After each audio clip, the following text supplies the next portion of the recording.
पूजा बेदी को अक्सर लोग बोलते थे कि आप तो एक बड़े घर में पैदा हुई हैं, आपके पापा इतने बड़े एक्टर हैं, माँ भी इंडस्ट्री से जुड़ी है, आपको तो बहुत आसानी हुई होगी फिल्मों में आने में।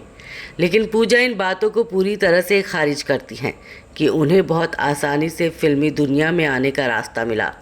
पूजा कहती हैं कि संघर्ष तो उन्हें भी करना पड़ा, फिल्मों में आने के लिए भी और फिल्मों से पहले अपने जीवन में भी। पूजा उस वक्त 5 साल की ही थी जब इनके माता पिता तलाक लेकर अलग हो गए थे। पूजा अपनी माँ के साथ रहती थी। पूजा के पिता कबीर बेदी भले ही उस वक्त सफल थे, लेकिन इनकी माँ को चुनौतियों का सामना करना पड़ा। इसलिए पूजा का बचपन उस तरह की शान और शौकत के साथ नहीं गुजरा जैसा कि पूजा के मुताबिक ज़्यादातर लोग सोचते हैं। 11 मई 1970 को पूजा बेदी का जन्म हुआ था।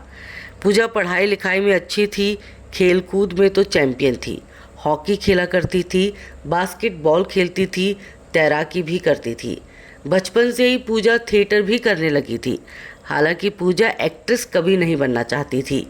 ये तो अमेरिका जाकर नौकरी करने के ख्वाब देखती थी।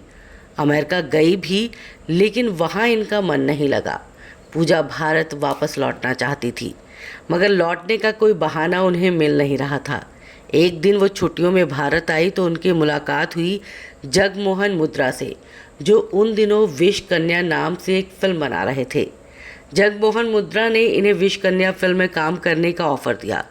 शुरू में तो पूजा ने साफ इनकार कर दिया, लेकिन बाद में इन्होंने सोचा कि अगर वो ये फिल्म साइन कर लेंगी तो उनके पास अमेरिका छोड़कर भारत फिर से वापस लौटने का एक बहाना है। यूँ तो पूजा विश कन्या फिल्म की स्टोरी ज़रा भी पसंद नहीं आई थी, लेकिन उन्होंने फिर भी वो फिल्म साइन कर ली। पूजा का इरादा था कि एक फिल्म में काम करने के बाद वो किसी और फिल्म में काम नहीं करेंगी, लेकिन उन्हें भारत में रहने की छूट उनकी माँ ने दे दी। इसी दौरान पूजा की माँ प्रतिमा देवी बेंगलोर शिफ्ट हो गई। उस वक्त पूजा मुंबई में अकेले रहने से घबरा रही थी। उन्होंने अपनी माँ से कहा कि मैं यहाँ अकेले कैसे रहूँगी। तब उनकी माँ ने कहा कि अब तो तुम फिल्मों में काम करने लगी हो, कमाने लगी हो, अब तुम अपना ध्यान खुद रख सकती हो। बस फिर क्या था, अपना खर्च चलाने के लिए पूजा को पैसा तो चाहिए ही था, सो उन्होंने मॉडलिंग स्टार्ट कर दी। पूजा को फिल्मों के ऑफर्स भी आने लगे। दूसरी फिल्म जिसमें पूजा ने काम किया वो उनके करियर की सबसे शानदार फिल्म थी। उस फिल्म का नाम था जो जीता वही सिकंदर। इस फिल्म में पूजा की एक्टिंग के लिए उन्हें film fair best supporting actress का नॉमिनेशन मिला था।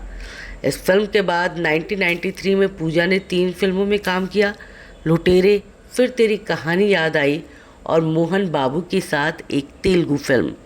साल 1995 में पूजा बेदी ने आतंक ही आतंक नाम की फिल्म में एक छोटी सी भूमिका निभाई और फिर फरहान फर्नीचर वाला से शादी करके पूजा ने फिल्म इंडस्ट्री को पूरी तरह छोड़ दिया। इनके पति नहीं चाहते थे कि शादी के बाद ये फिल्मों में काम करे। पूजा के 2 बच्चे हैं। आज पूजा की बेटी अलाया फर्नीचर वाला भी एक एक्ट्रेस है और 2021 में आई फिल्म जवानी जानेमन के लिए अलाया बेस्ट फीमेल डेब्यू का फिल्म फेयर अवार्ड भी जीत चुकी है। वैसे यहाँ आपको ये भी बता दें कि साल 2003 में पूजा बेदी ने फरहान फर्नीचर वाला से तलाक ले लिया। बाद में पूजा इक्का दुक्का फिल्मों और कुछ टीवी शोज़ में भी नज़र आ चुकी हैं।